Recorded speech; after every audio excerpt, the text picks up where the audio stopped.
잠자리 동화 소크라테스. 야, 저기 오리 한 마리가 지나간다. 광장에서 놀던 아이가 한 소년을 가리켰어요. 푸하하, 실레누스잖아. 아이들은 우르르 달려들어 소년을 놀려댔어요.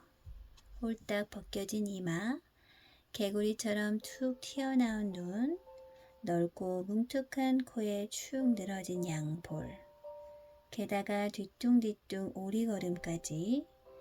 그레스 신화의 못난이 영감 실레누스를 꼭 닮았거든요. 이 소년이 바로 유명한 그레스의 철학자 소크라테스랍니다. 소크라테스의 아버지는 돌을 다듬는 석수였어요. 뚝딱뚝딱 땡땡 드륵드륵.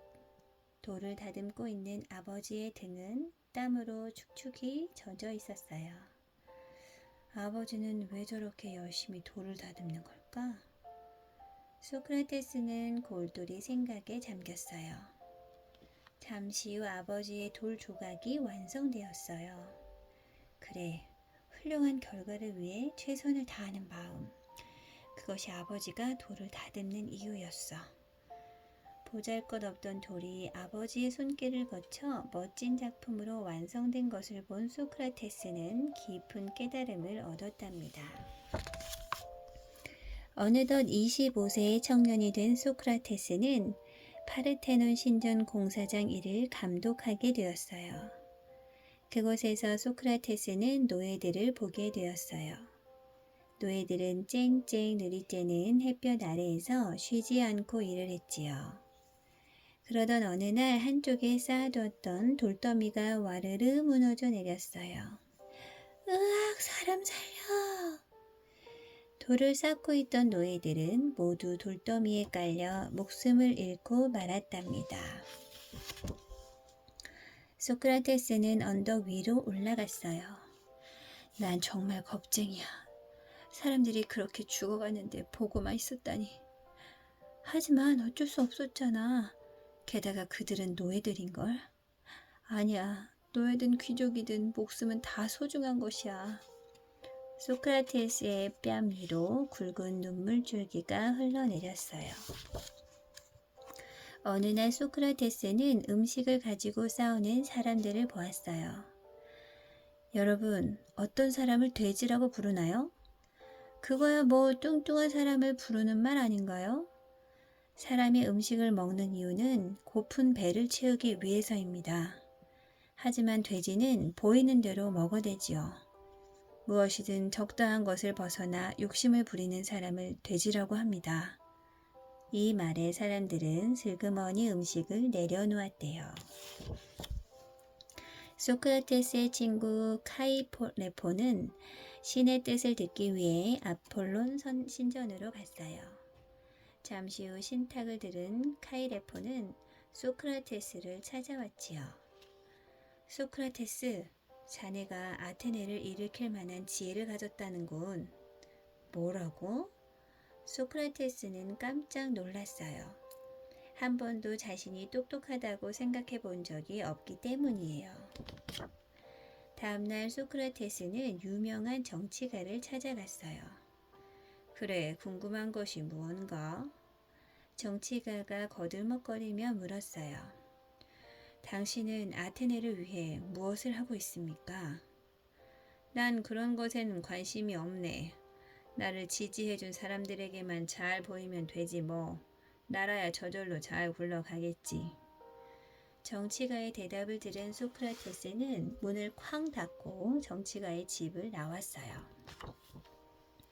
그리고는 시인들이 모여있는 광장을 찾아갔지요.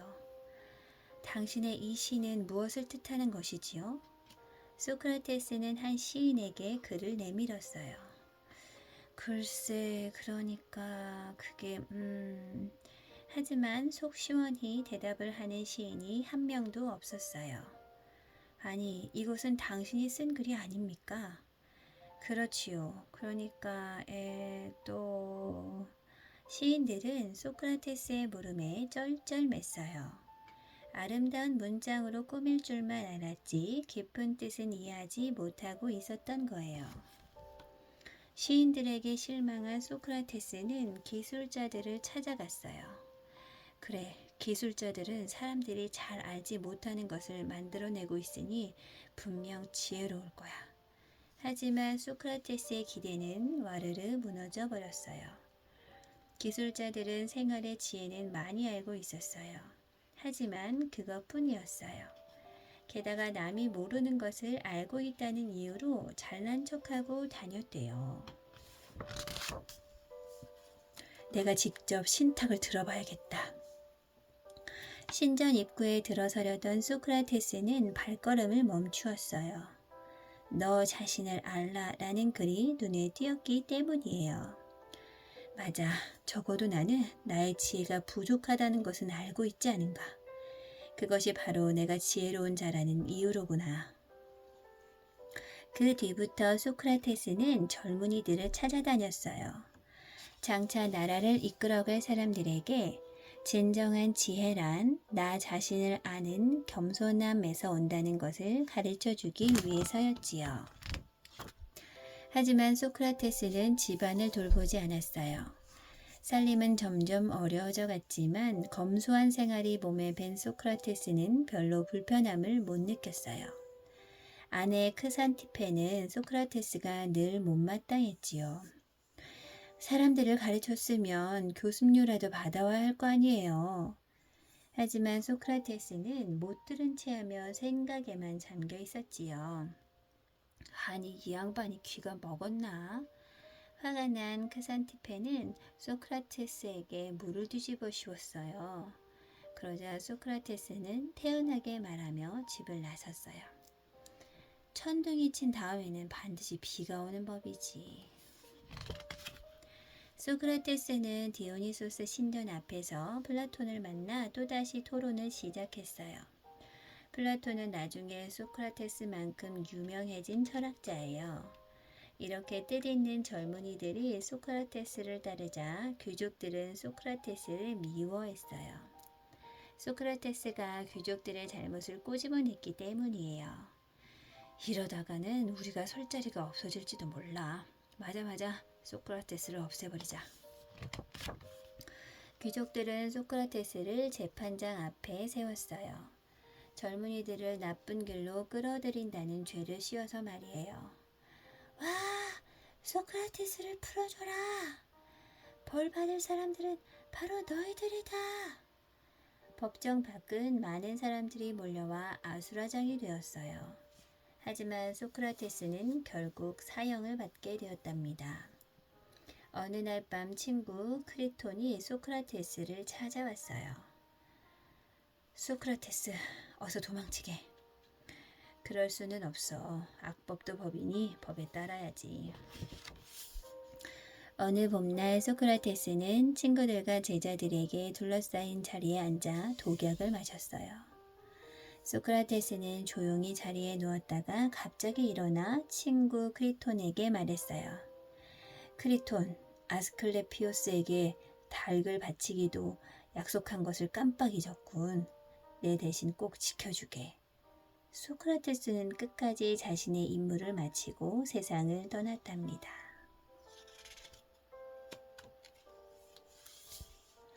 소크라테스가 활동했던 시절엔 수많은 소피스트들이 활동했던 시대입니다.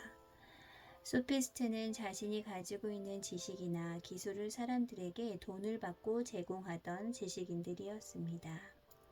그렇지만 실제로 그들이 가지고 있는 지식이나 기술은 형편없는 것들이었으며 누구보다 소크라테스는 그 사실을 잘 알고 있었습니다. 결국 소크라테스는 진정한 지식인이자 철학자로서 정직한 삶의 길을 선택합니다. 사람들에게 돈을 받지 않고 가르침을 전하는 것이었습니다. 계속되는 대화를 통해 진정으로 자신이 알고 있는 것이 없다는 것을 인정하는 것에서부터 가르침을 시작했습니다. 그의 주변에 제자들이 늘고 사람들이 모여들면서 결국 엄청난 돈을 받고 가르쳤던 수많은 소피스트들에게 공격을 당하고 마침내 재판을 받아 사형을 선고받게 됩니다. 소크라테스는 죽음을 받아들였습니다. 그는 자신이 가르침이 옳다는 것을 굽히지 않았고 자신의 정직성을 끝까지 지켰습니다. 그런 스승에게 훌륭한 제자들이 나왔던 것은 당연한 것이겠지요.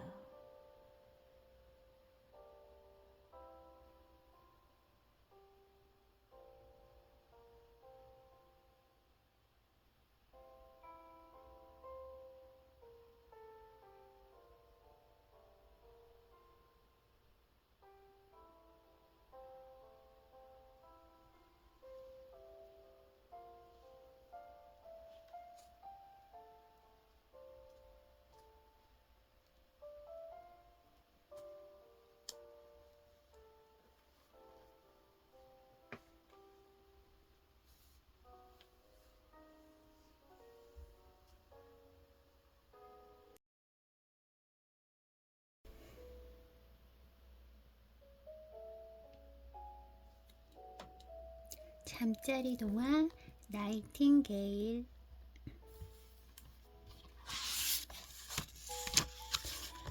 햇살이 따뜻한 어느 날 오후였어요. 어린 플로렌스는 인형을 가지고 놀고 있었어요. 그런데 그만 인형의 팔이 부러졌지 뭐예요. 플로렌스는 인형을 안고 불쌍한 듯 말했어요. 많이 아프니? 플로렌스는 얼른 인형의 팔에 붕대를 감아주었어요. 이제 금방 나을 거야. 플로렌스는 인형을 꼭 안아주었답니다. 와, 정말 멋있는 파티다. 빨리 나가자.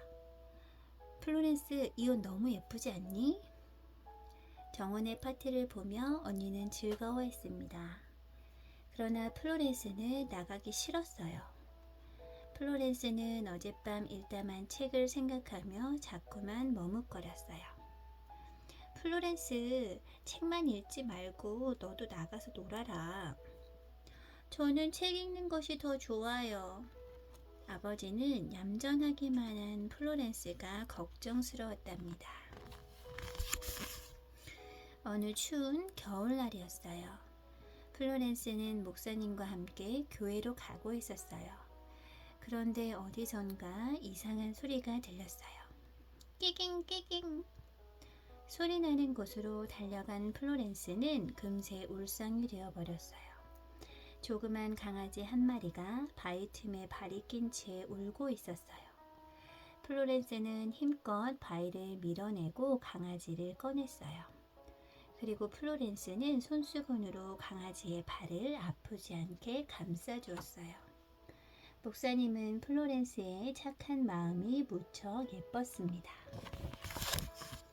플로렌스는 아름다운 아가씨로 자랐습니다.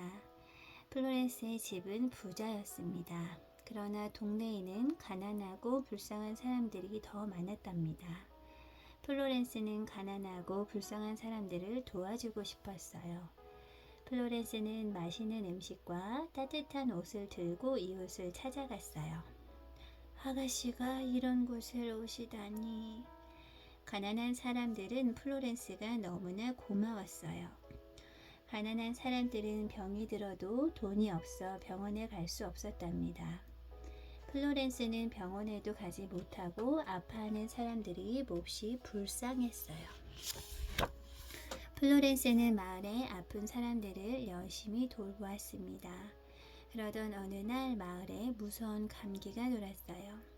사람들은 감기가 옮을까봐 서로 말도 하지 않으려 했어요. 그러나 플로렌스는 하루도 쉬지 않고 환자를 보살폈어요. 결국 플로렌스도 감기에 걸리고 말았어요.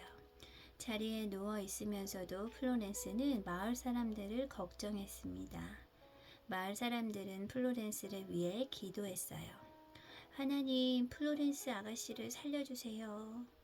많은 사람들의 기도 때문인지 플로렌스는 금방 병이 나았답니다.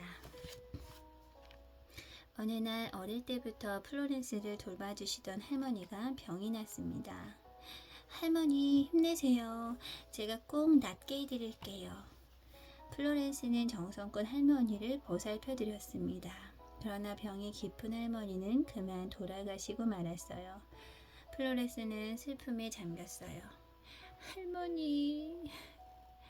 플로렌스는 자신이 할머니를 잘 보살피지 못해서 돌아가신 것만 같았어요. 병에 대해서 잘 몰랐기 때문이야. 플로렌스는 사람의 병에 대해서 자세히 알고 싶었습니다. 플로렌스는 간호사가 되어야겠다고 생각했습니다. 간호사가 되겠다고? 안 된다. 어머니는 플로렌스의 말을 듣고 무척 화를 내셨어요. 더럽고 지저분한 곳에서 남의 상처를 돌보는 일이 얼마나 힘든지 아니? 아버지는 플로렌스가 대견하기도 하지만 몹시 걱정스러웠습니다. 아버지, 아프고 병든 사람들을 위해 일하고 싶어요. 가난하고 어려운 사람들을 위해 살고 싶어요. 플로렌스의 눈빛은 밝게 빛나고 있었어요. 부모님은 더 이상 플로렌스의 뜻을 막을 수 없었습니다. 드디어 플로렌스는 독일의 한 병원으로 가게 되었어요. 병원에 도착한 플로렌스는 열심히 간호법을 배웠습니다. 그러나 병원은 몹시 더럽고 지저분했습니다. 환자들은 더러운 옷을 입은 채 마룻바닥에 누워 있었어요. 플로렌스는 깨끗한 천 속에 볏짚을 넣어 푹신하고 편안한 침대를 만들었어요. 환자들의 옷을 깨끗하게 빨고 병원의 구석구석을 청소했어요. 병원은 새로 지은 듯 말끔해졌습니다. 환자들은 플로렌스의 따뜻한 손길에 모두 고마워했습니다. 얼마 후 영국과 러시아 사이에 큰 전쟁이 일어났습니다. 전쟁터에서는 부상당한 병사들이 치료를 받지 못해 죽어가고 있었어요. 나의 도움이 필요한 곳이라면 어디든지 가야 해. 플로렌스는 여러 간호사들과 함께 위험한 전쟁터로 나갔습니다. 전쟁터에 도착한 플로렌스는 여기저기서 아프다고 소리치는 병사들을 정성껏 간호했어요. 플로렌스는 영국 병사뿐만 아니라 러시아 병사들도 보살펴 주었답니다. 어느 날 눈을 다친 병사 한 명이 편지지를 앞에 놓고 슬프게 울고 있었어요. 고향에 계신 어머니께 편지를 쓰고 싶어요. 플로렌스는 앞을 볼 수 없는 병사를 위해 편지를 써주었어요. 그러자 팔을 잃은 병사도 다가왔어요. 사랑하는 아내에게 편지를 쓰고 싶어요. 플로렌스는 부상당한 병사들을 대신해서 매일 편지를 썼습니다. 모두들 잠든 밤이었어요. 플로렌스는 등불을 들고 어두운 병실을 살폈습니다. 플로렌스, 혹시 내가 죽는 건 아니겠지요? 한 병사가 무서움에 떨고 있었어요. 조금만 참으면 곧 나을 거예요. 플로렌스는 병사의 손을 꼭 잡고 기도해 주었습니다. 사람들은 플로렌스를 등불을 든 천사라고 불렀답니다. 플로렌스의 이름이 온 세상에 알려지게 되었어요. 흰 옷을 입은 천사 플로렌스. 영국의 여왕은 플로렌스에게 감사의 선물을 보냈습니다. 아름다운 보석이었어요. 그리고 여왕은 플로렌스에게 편지를 보냈습니다. 플로렌스, 당신은 전쟁터에서 싸우고 있는 군인보다 더 큰 일을 하고 있습니다. 부디 그대에게 행운이 함께하길 바랍니다.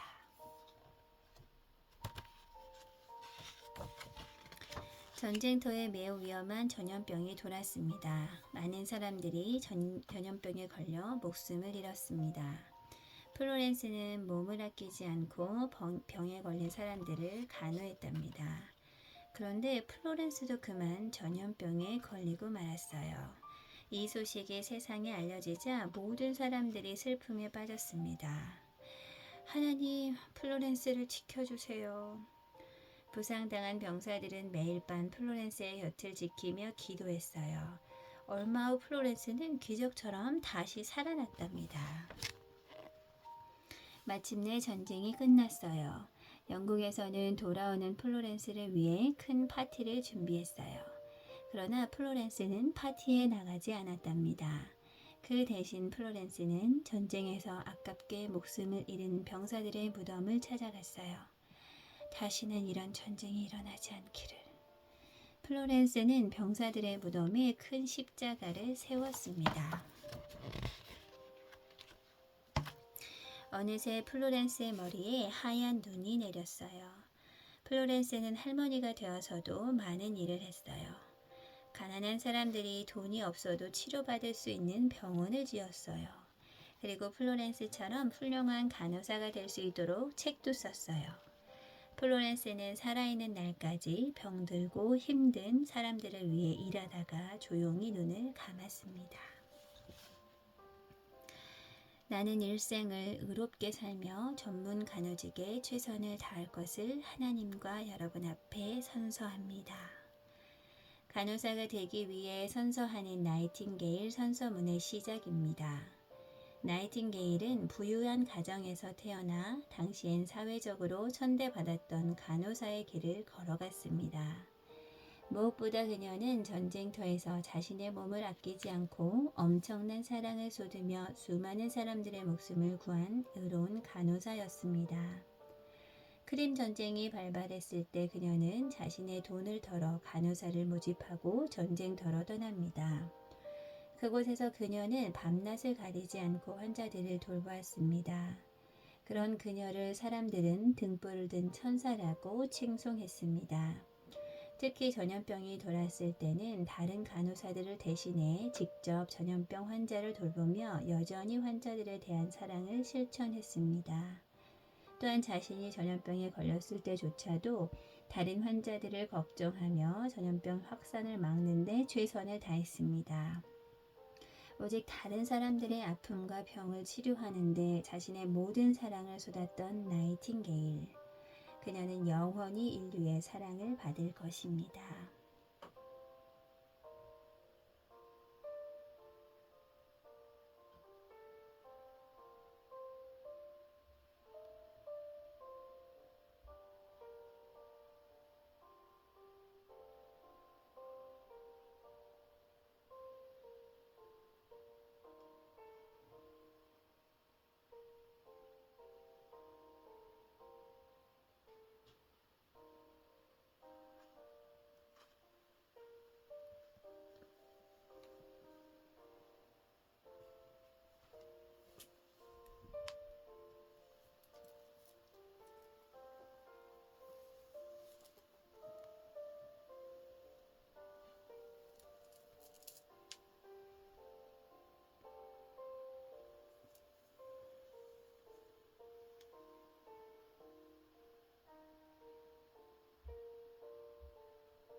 잠자리 동화 파브르.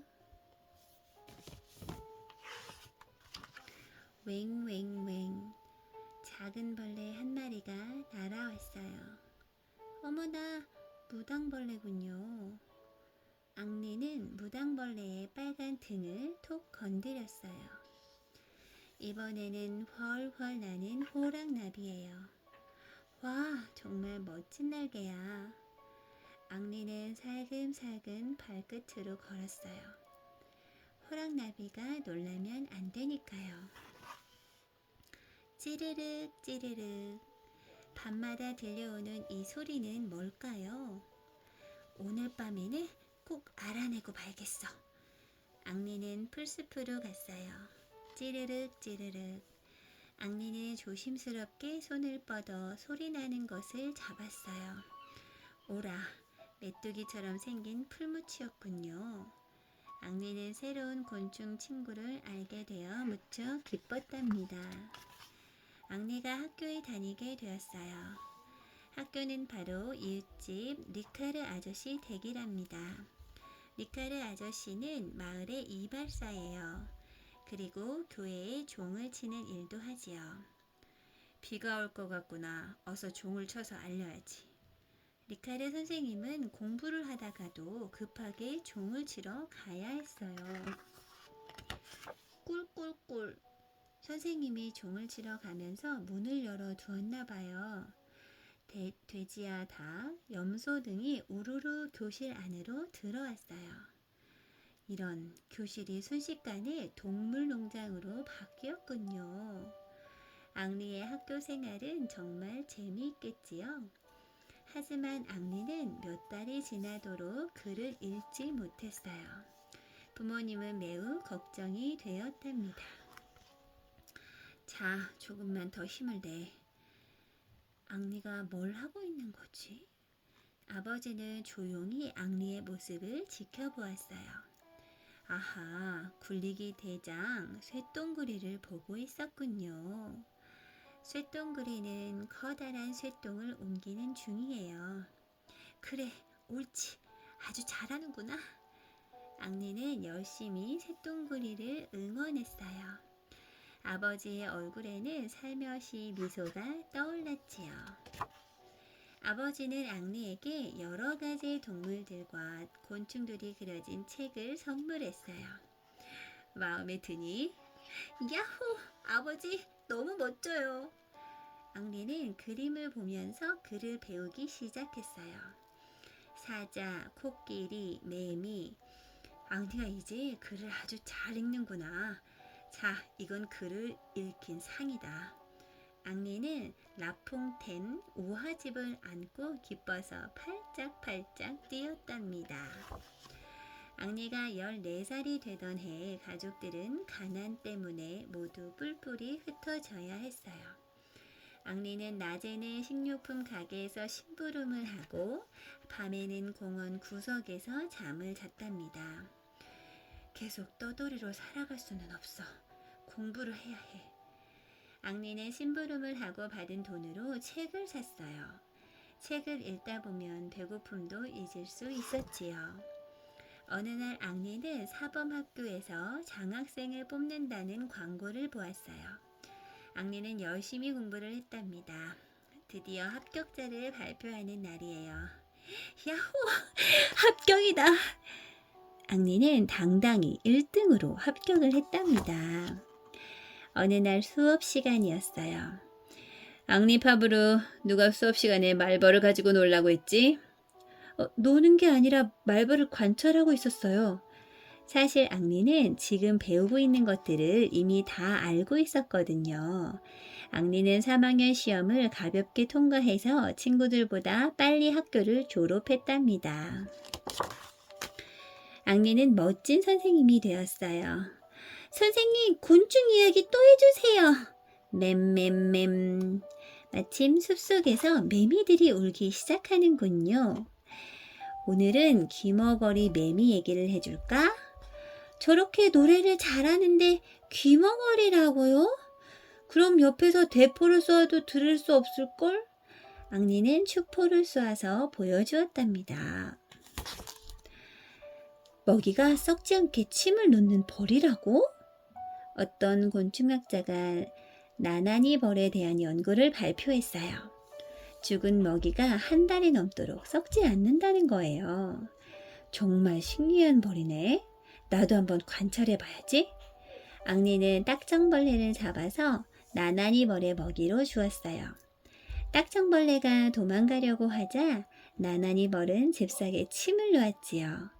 침을 맞은 딱정벌레는 꼼짝도 하지 않았답니다. 아무리 기다려도 딱정벌레는 움직이지 않았어요. 앙리는 건전지에 연결된 바늘로 찔러보았어요. 어머나! 죽은 줄 알았던 딱정벌레가 다리를 파르르 떠는 게 아니겠어요? 마치 잠을 자다가 깬 것처럼 말이에요. 맞아, 딱정벌레는 마취가 된 거였어. 앙리는 연구 결과를 글로 써서 발표했어요. 앙리 파브르는 정말 대단한 곤충학자야. 많은 학자들이 앙리의 연구 결과에 박수를 보냈지요. 앙리는 레종 도네르라는 훈장을 받았어요.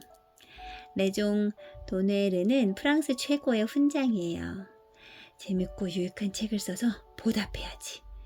앙리는 지구, 별, 새, 풀, 나무 등의 흥미진진한 이야기를 책으로 써냈어요. 과학이 이렇게 재미있는 줄 몰랐어. 사람들은 파브르의 책을 아주 좋아했어요. 할아버지가 된 앙리는 곤충들의 이야기를 책으로 썼어요. 파브르는 곤충들과 말을 하나 봐. 곤충을 사랑하는 마음이 느껴져요. 사람들은 앙리가 쓴 곤충기를 읽고 큰 감명을 받았어요. 앙리 파브르는 92살의 나이로 숨을 거두었답니다. 찌르르 찌르르. 앙리의 죽음을 슬퍼하듯 풀무치가 몹시 울던 날이었지요. 어린 시절 가난하게 지냈던 파브르는 한동안 시골에 계신 할아버지 댁에서 생활했습니다. 그곳에서 파브르는 자연과 벗을 삼아 지내게 됩니다. 많은 동식물들에 관심을 가지고 이를 관찰하게 되는데 특히 곤충에 대한 관심이 높았습니다. 귀뚜라미를 관찰하다 아예 곤충 사전을 직접 만들 정도였답니다. 이 추억을 뒤로하고 파브르는 사범학교를 거쳐 초등학교 교사가 됩니다. 그런던 어느 날 놀라운 만남이 기다리고 있었습니다. 30살이 넘은 파브르는 어느 날 레온 듀프르가 쓴 벌에 대한 책을 보게 됩니다. 이 일은 잠자고 있던 파브르의 욕구를 깨웠습니다. 바로 어린 시절 그토록 관심을 가졌던 곤충에 대한 연구였습니다. 결국 파브르는 본격적으로 곤충에 대한 연구를 다시 시작하게 되었고 오랜 연구와 실험 끝에 우리가 잘 아는 파브르 곤충기를 탄생시키게 된 것입니다. 파브르는 책을 통해 동기부여가 이루어졌습니다. 동기부여는 사람을 통해서도 어떤 일을 통해서도 이루어집니다. 이러한 강력한 동기부여가 위대한 일들을 가능하게 해준답니다.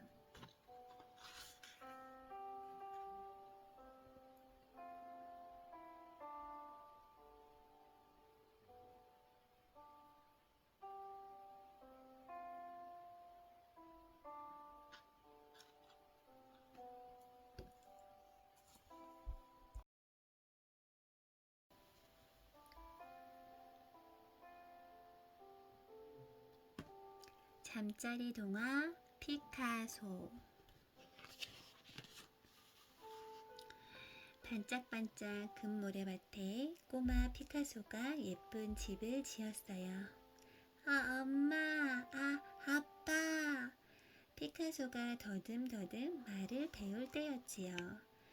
지나가던 사람들이 하나 둘씩 피카소의 집을 구경하러 왔어요. 개구쟁이 친구들도 조심조심 모래집을 구경했어요. 너무 예뻐요. 사람들은 입을 모아 피카소를 칭찬했답니다. 피카소는 아버지를 닮았나 봐요. 아버지는 화가를 꿈꾸던 미술 선생님이었거든요. 피카소가 아버지의 큰 붓을 들고 색칠 놀이를 할 때면 아버지는 기뻐서 어쩔 줄 몰랐답니다. 피카소, 어서 자라서 꼭 훌륭한 화가가 되어야 한다. 아버지는 꼬마 피카소가 자신의 꿈을 이루어주길 바랬어요. 피카소는 아버지의 꿈처럼 무엇이든 그림으로 그려냈답니다. 아버지는 피카소의 훌륭한 선생님이셨어요. 피카소의 그림 솜씨는 모두를 놀라게 할 만큼 대단했지만 다른 공부는 엉망이었어요. 사실 피카소는 학교에 들어가서도 글씨를 제대로 읽지 못했거든요. 아버지는 은근히 걱정스러웠지만 다행히 학교를 졸업하기 전에 고민은 해결되었답니다. 어느 날 아버지는 피카소를 불렀어요. 피카소, 저기 창밖에 있는 비둘기를 그려서 교실에 걸어두고 싶은데 날아가기 전에 그릴 수 있겠니? 아버지가 가리키는 손끝에 비둘기들이 먹이를 주워 먹고 있었어요. 걱정 마세요. 피카소는 자신 있게 대답했어요. 피카소는 그림을 그리기 시작한 지 얼마 되지 않아 금방이라도 날아갈 듯한 비둘기를 그려놓았답니다. 아버지는 피카소의 그림을 보고 너무 놀라 입을 다물지 못했어요. 아버지는 자신이 쓰던 화구를 모두 피카소에게 물려주었어요. 그리고 피카소를 위해 작은 화실까지 만들어 주었답니다. 피카소는 열심히 그림을 그렸어요. 얼마 후 피카소는 시험관들을 깜짝 놀라게 하며 미술 학교에 당당히 합격했어요. 또 미술 전람회에서 큰 상을 타기도 했답니다. 그때 그린 그림이 과학과 사랑, 알라공의 풍습이에요. 피카소는 멋진 청년이 되었어요. 피카소의 그림에서는 그의 숨결이 느껴져. 한시도 쉬지 않고 그림을 그리는 피카소를 보고 사람들은 이렇게 말하곤 했답니다. 피카소는 19살 때 처음으로 파리에 갔어요. 스페인에서 태어났지만 파리에 온 후 피카소는 몇 번의 방문을 제외하고는 평생 파리를 떠나지 않았다고 해요. 거리의 풍경, 투사, 집마차, 부두의 노동자와 선원, 거지, 마부, 그리고 댄서까지 피카소는 어디를 가든 닥치는 대로 그림을 그려냈어요. 어느 날 친구가 피카소를 찾아왔어요. 피카소, 예술 잡지를 한번 만들어 보세. 물론 그림은 자네가 맡고. 친구의 말에 피카소는 흔쾌히 대답했어요. 그거 좋은 생각이군. 피카소와 친구는 젊은 예술이라는 잡지를 만들었어요. 피카소의 그림이 잡지를 통해 처음으로 세상에 알려지는 순간이었지요. 피카소가 자신의 그림에 처음으로 피카소라고 서명을 한 순간이기도 했답니다. 피카소는 친구의 방 한쪽 구석을 얻어 쓰고 있었어요. 피카소, 자네 그림 때문에 발 디딜 틈이 없군. 친구는 피카소의 그림을 좋아하긴 했지만 투정이 끊이지 않았어요. 피카소는 가난했기 때문에 이런 투정쯤은 그냥 웃어 넘겼답니다. 어두운 밤, 피카소는 한 손에 촛불을 밝혀들고 그림을 그릴 때도 있었어요. 파르르 떨리는 흐미한 촛불 밑에서는 모든 것이 푸른색으로 빛났어요. 이때의 그림을 사람들은 피카소의 청색 시대라고 말한답니다. 얼마 후 피카소는 보랄이라는 여자 화상의 도움으로 파리에서 첫 개인전을 열었어요. 어느 날 피카소는 투호하는 모습을 그림으로 그려서 팔았어요. 모두들 빨간 망토와 힘차게 달려오는 소의 모습에 감탄했지요. 그러나 사실 피카소는 이 그림을 팔아서 처음으로 투우장에 간 것이랍니다. 투우장에 가고 싶어서 미리 그렸을 뿐이라네. 피카소의 장난기 섞인 말에 모두들 웃고 말았어요. 피카소의 그림이 점점 진가를 발휘하기 시작했어요. 그림이 비싼 값에 팔리면서 피카소는 금세 부자가 되었지요. 피카소를 만나기 위해 많은 사람들이 피카소의 집을 드나들었어요. 사람들은 피카소의 집을 세탁선이라고 불렀답니다. 그 이유는 파리의 센강에 다니는 세탁배들과 닮아서였다고 해요. 어느 무더운 여름날이었어요. 갑자기 쏟아지는 소나기를 피해 사람들이 세탁선 안으로 뛰어들었어요. 그 순간 피카소의 검은 눈동자 안으로 아름다운 여인이 쏙 들어왔답니다. 피카소는 새끼 고양이를 안고 일부러 여인의 앞을 막았어요. 피카소가 처음으로 사랑에 빠진 날이었어요. 이 아름다운 여인의 이름은 올리비에였지요. 두 사람은 서로 깊이 사랑했지만 끝내 이루어지지 못했어요. 피카소는 올리비에와 헤어진 후 오랫동안 가슴앓이를 했다고 해요. 피카소는 친구들과 만나면 항상 다른 사람의 말을 들어주는 편이었대요. 하지만 반대 의견이 있을 땐 언제나 분명하게 말했답니다. 또 그림을 그릴 때는 근처의 사람들을 얼씬도 못하게 했지요. 하지만 친구 없이는 하루도 살지 못했다고 해요. 피카소는 자신의 그림이 팔리는 것에 크게 신경을 쓰지 않았어요. 오히려 그림이 팔리면 초라한 기분에 빠졌고 가격 흥정이 시작될 지경에 이르면 그냥 줘버렸다고 하니까요. 나중에 갖게 되는 큰 별장은 피카소의 그림 한 장으로 그 값을 대신했다고 전해지기도 한답니다. 피카소는 그림의 무대를 몽마르트로 옮겼어요. 몽마르트에서는 특히 분홍색을 많이 썼어요. 사람들은 이 시기를 장밋빛 시대라고 부른답니다. 아비뇽의 아가씨들이 이때 그린 그림이지요. 아비뇽의 처녀들은 지금까지 그려오던 것과는 많이 달랐습니다. 얼굴에 비하여 팔다리를 유난히 뚱뚱하게 그려서 이상한 느낌이 들었어요. 이 그림은 점점 더 이상한 모습으로 사람들을 놀라게 했어요. 피카소의 새로운 시선은 생활에 쓰이는 물건들까지도 새롭게 만들었어요. 또 음악, 문학, 사람들의 생각까지도 새롭게 바꿔버렸답니다. 피카소는 나이가 들었어도 항상 새로운 생각을 했어요. 여지껏 볼 수 없었던 그림을 그려 사람들의 관심을 끄는 데는 선수였지요. 물건이나 사람은 보는 방향에 따라 다르게 보인답니다. 피카소는 이런 모습을 그림으로 그렸어요. 처음에 사람들은 피카소의 그림을 이상하게 생각했어요. 그러나 그림을 자세히 들여다보면 우리가 알지 못했던 진실을 찾아낼 수 있었어요. 동그라미, 네모, 세모를 쌓아놓은 듯 보이기도 하고 사람이나 물건을 사방으로 뜯어놓은 것 같기도 했지요. 피카소의 이런 그림들을 보고 사람들은 큐비즘이라고 했답니다. 사람들은 피카소를 가리켜 마르지 않는 생각의 샘을 갖고 있다고 칭찬했어요. 피카소는 37살 되던 해 드디어 결혼을 했답니다. 피카소 축하해요. 노총각 피카소의 결혼을 축하하기 위해 수많은 사람들이 모였어요.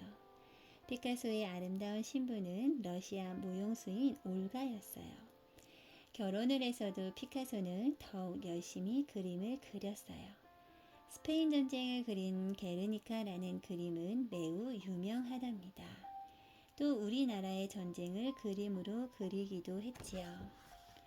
피카소는 그림으로 억만장자가 되었어요. 피카소는 친구들과 함께 화려한 파티도 열면서 즐겁게 살았답니다. 그러나 피카소의 마지막 모습은 수수하면서도 편안한 모습이었어요. 부인과 가까운 친구들만이 지켜보는 가운데 보르나르 성에 조용히 묻혔다고 해요. 아마도 피카소가 성대한 장례식을 원하지 않았기 때문일 거예요. 텔레비전은 온 세계에 피카소의 죽음을 알렸어요. 위대한 화가 피카소의 죽음을 슬퍼하는 소리는 세계를 들썩거리게 했지요.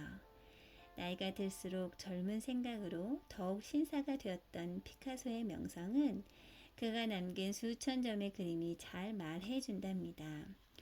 또 피카소를 위한 미술관과 기념관이 있어 영원히 잊혀지지 않을 거예요. 자신의 그림 세계를 완성했던 거장 피카소. 피카소는 현실 세계에서의 문제를 자신만의 독특한 기법으로 그림을 완성해 나갔던 화가입니다. 프랑스 파리에서의 주된 그림 소재는 화려한 파리의 모습이 아니라 그 이면에서 고통받고 있는 사람들이었습니다. 비극이 터졌던 순간부터 나는 그림을 그리기 시작했다. 그것은 우리 모두가 기억해야 할 비극이었기 때문이다. 피카소는 화가로서 누구보다 현실의 문제에 깊이 참여했습니다. 나중엔 프랑스 정당에 가입할 정도로 그는 현실의 문제들에 적극 참여하고자 했던 화가였습니다.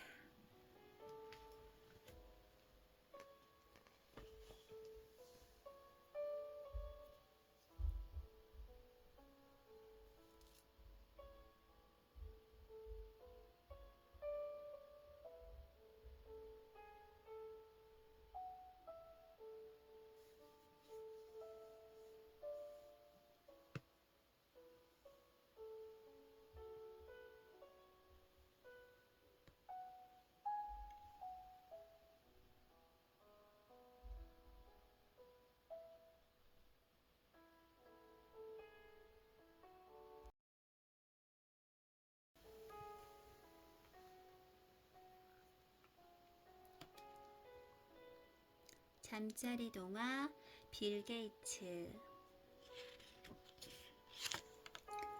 살금살금 깜깜한 교실에 누군가 촛불을 들고 들어왔어요. 어머, 빌과 엘렌이군요. 이 밤중에 교실엔 무슨 일일까요? 컴퓨터는 함부로 만지면 안 되는데 빌은 몰래 컴퓨터를 켰어요. 빨리 시작하자. 엘렌이 빌 옆에 바짝 붙어 앉으면서 말했어요. 빌은 다다닥 글자판을 쳐서 화면을 띄웠어요. 두 사람의 머리가 화면 속으로 쑥 빨려들 것 같군요. 뚜벅뚜벅 발소리가 나네요. 아, 교장 선생님이에요. 큰일이다. 빌은 얼른 촛불을 끄고 컴퓨터도 껐답니다. 그리고 재빨리 책상 밑으로 몸을 숨겼어요. 교장 선생님은 아무런 눈치도 채지 못하고 돌아가셨어요. 휴, 살았다. 들키면 끝장인데. 두 사람은 도둑고양이처럼 책상 밑에서 얼굴을 마주보고 안도의 한숨을 쉬었습니다. 날이 환하게 밝아올 때까지 빌과 엘렌은 컴퓨터 앞에서 떠날 줄 몰랐답니다. 빌이 처음 컴퓨터를 만난 건 커다란 전시회에서였어요. 자, 여기에다가 숫자를 넣으면 아무리 복잡한 계산이라도 척척 해결됩니다. 컴퓨터 앞으로 사람들이 모여들었어요.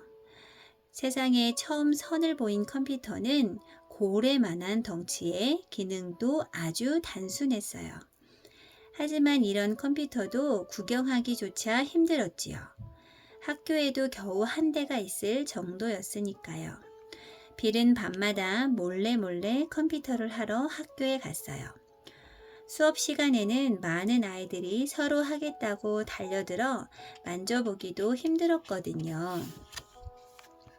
빌, 성적이 너무 많이 떨어졌구나. 매일 밤 어디서 놀다 오는 거니? 어머니는 빌의 성적표를 보고 몹시 화가 나셨어요. 저 사실은 매일 학교에서 컴퓨터 공부를 했어요. 빌은 기어들어가는 목소리로 겨우 대답했어요. 어머니의 바람과 기대를 잘 알고 있는 빌의 마음도 무거웠어요. 어머니는 빌이 아버지처럼 훌륭한 변호사가 되길 바라셨거든요. 빌은 고개를 숙인 채 어머니 눈치만 살폈어요. 더 이상 성적이 떨어지지 않는다면 컴퓨터 공부를 계속해도 좋다. 빌은 어렵게 어머니의 허락을 받았어요. 빌은 어머니와의 약속을 지키기 위해 공부도 열심히 했어요. 빌은 컴퓨터에 대한 궁금증이 커져만 갔어요.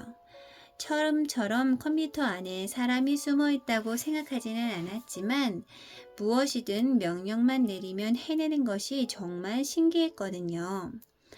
컴퓨터는 자기들끼리만 통하는 말이 있어요.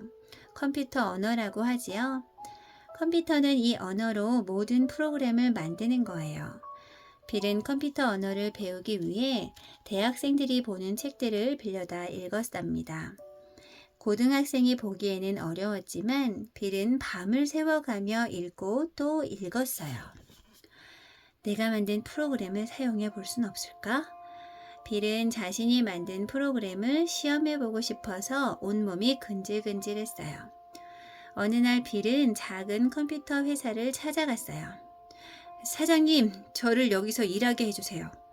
사장님은 너무나 어이가 없어 껄껄 웃으면서 말했어요.